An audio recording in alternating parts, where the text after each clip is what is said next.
Olá pessoal, o vídeo de hoje é sobre a predição funcional, baseada na sequência que deram pra gente lá no início da disciplina, né? Então, os bancos de dados que eu usei foram os que foram sugeridos em sala de aula, né, que estão mostrados aqui. E aí, começando pelo NCBI, que a gente fez lá no início da disciplina também, eu trouxe aqui uma tabela com o resultado do meu BLAST. E aí, dá pra perceber que tanto o NR, aqui são os primeiros 5 resultados de cada um, né? E as diferentes matrizes que a gente utilizou concordaram nesses resultados, então eu coloquei 5 de cada um. E aí dá pra ver que o NR e o Uniprot, eles mostram 100% de identidade, similaridade e cobertura para a Gagpool poliproteico. Já o PDB, ele o que mais deu semelhante aqui foi esse nome gigantesco aqui, que apesar de não ser o mesmo nome, ele refere a uma função dessa proteína. Então faz sentido, provavelmente, essa proteína também, só que está com um nome diferente. No entanto, a cobertura aqui deu um pouco baixa, né? Então eu considerei que pelo menos o NR e o Uniprot estão concordando aqui com 100% de tudo e 0% de gap, que é essa poliproteína aqui, Gagpool. E aí eu fui lá no Uniprot para ver as informações que ele mostrava sobre essa proteína, né? Eu também coloquei lá a sequência, né? E aí ele encontra vários resultados referente à proteína, né? Aí eu vou atentar aqui para o seguinte: como foi encontrado no resultado, né? A minha proteína, ela é uma poliproteína. Então, ela é clivada em proteínas menores com diferentes funções. E aí, eu coloquei aqui quais proteínas são essas que apareceu no Uniprot, porque vai aparecer isso em outros bancos de dados também que eu vou mostrar.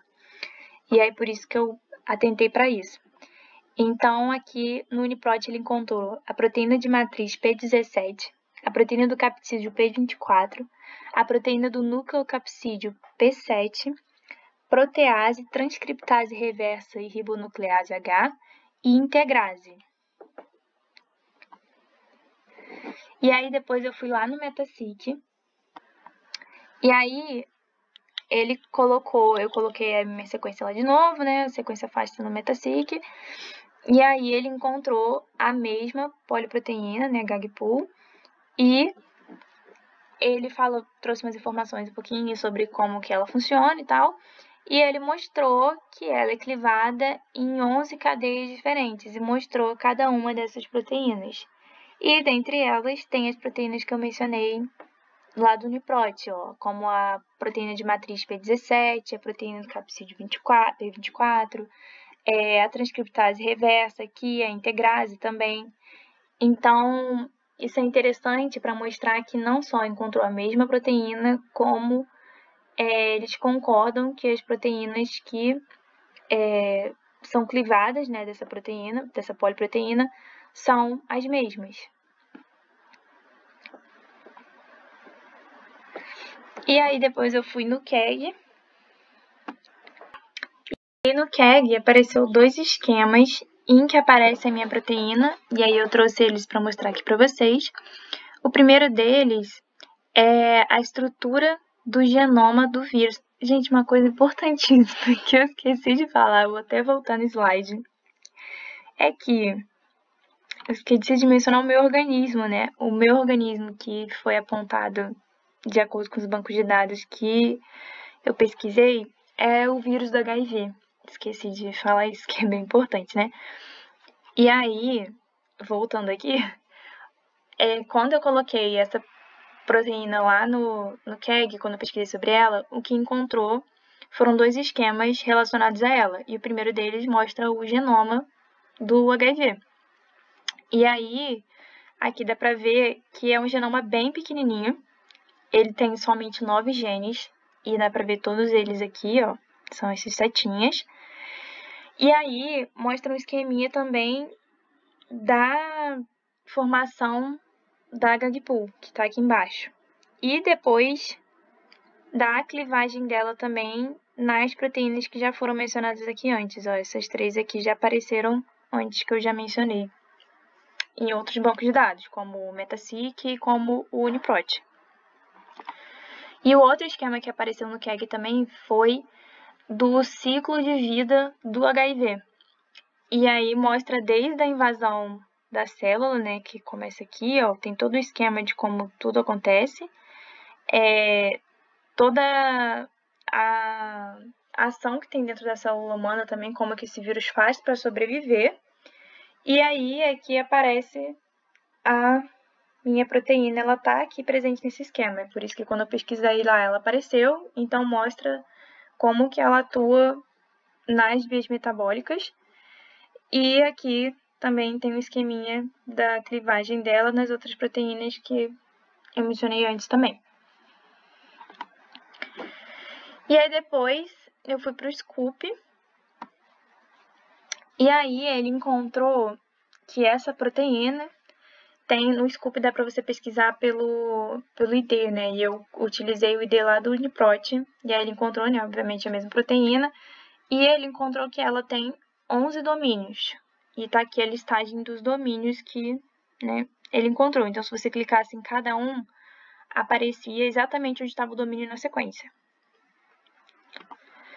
E aí depois eu fui pro Pifan, só que quando eu fiz em aula, que a gente fez a aula online e tal, o meu Pifan, quando eu rodei no Pifan, a minha sequência funcionou, só que eu esqueci de salvar na hora e tal, e eu tive que fazer de novo para fazer esse vídeo, e aí quando eu fui fazer de novo, ele simplesmente não funcionou mais, ele ficava redirecionando já para o Interpro, porque eles vão juntar no futuro, né, em 2023 vai virar uma plataforma só e o Pifan vai acabar. Só que na terça-feira passada, quando eu estava fazendo a aula, ele funcionou. E hoje ele não quis mais funcionar, então é isso, gente. Ele não vai aparecer no vídeo. Mas aí ele redirecionava para o Interpro e o Interpro vai aparecer aqui. Então, vou mostrar o resultado que apareceu. E aí depois vem para o Gene Ontology, que eu tive um problema também na hora de pesquisar nele, porque além da sequência FASTA, ele pede para você filtrar de acordo com o seu organismo. Só que não tinha HIV lá. Aí eu tentei utilizar algum dos organismos de modelo que tinha lá, que tinha bem mais pesquisa, que até ficava numa aba separada. E tentei procurar algum organismo modelo relacionado com o meu, parecido, né? Algum vírus, alguma coisa. Só que, mesmo assim, ele não conseguiu encontrar a minha sequência. Então, eu utilizei os resultados do UniProt e do Interpro, porque tem uma parte lá nos resultados que aparece o Gene Ontology. Então, eu usei eles para mostrar aqui. Tanto aqui o resultado que aparece no UniProt e no Interpro. E, sem querer, eu passei, perdão. E aí, aparece todas as atividades, né, relacionadas com essa proteína. E aí, de uma forma resumida, assim, né, eu só botei os prints aqui, eles concordavam, tanto o UniProt quanto o Interpro, concordavam nessas atividades. Então, tudo que aparece aqui, o UniProt ficou menor porque tinha uma barra aqui para andar, né? E eu acabei só tirando um print, mas eles estão bem semelhantes nisso. Exceto no último aqui, que no Interpro não aparece nenhum componente celular, mas faz sentido também porque no UniProt apareceu o componente celular escrito como a célula do hospedeiro, né? Porque é um vírus, então ele invade a célula do hospedeiro e precisa delas para sobreviver, então na verdade não tem um componente celular viral, né? Ele vive dentro de outra célula. Por isso que provavelmente no Interpro apareceu como nenhuma, já no UniProt apareceu como a célula do hospedeiro, na maioria das opções que tinha. E aí depois eu fui para o Interpro e o resultado que apareceu a família, ele não reconheceu a família da minha proteína, mas ele mostrou os domínios dela, que está aqui na imagem que eu estou mostrando.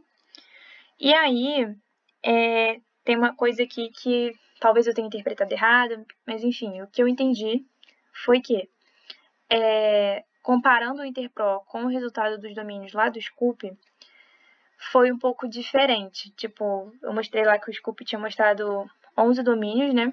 No Interpro deu semelhante, só que a posição desses domínios na proteína estava diferente, pelo que eu consegui compreender.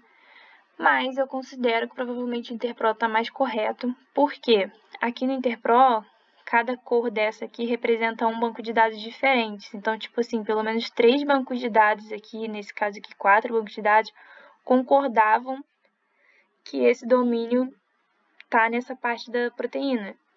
E já o Scoop era tipo um banco de dados só, né? Então, o que eu acredito que seja é que provavelmente o Interpro está mais correto nesse sentido. E aí, isso aqui foi, eu coloquei aqui para mostrar que era aquela parte do Scoop que eu falei que se você clicava em cima do nome lá do domínio, aparecia exatamente onde estava. Tipo assim, por exemplo, aqui, essa parte laranja é o domínio. Então, tá aqui na sequência, essa parte aqui seria um domínio. Só que aí, comparando a posição dele com a posição que aparecia lá no Interpro, eu entendi que eram diferentes. Aí ficou meio confuso essa parte. E o string, por último, eu tive o mesmo problema de Ontology, que foi precisar colocar o meu organismo e não aparecia lá. Então, não consegui pesquisar lá, infelizmente. Ele sempre dava algum erro na busca. E aí eu não consegui utilizar o string também. Então, foi isso que eu trouxe hoje. Então, a conclusão é que, de acordo com a predição funcional baseada em sequência, a maioria dos bancos de dados consultados concorda que a proteína da minha sequência é a GAG-Pool polyprotein e que o organismo ao qual ela pertence é o vírus da imunodeficiência humana, o HIV. É isso, gente. Obrigada pela atenção de vocês.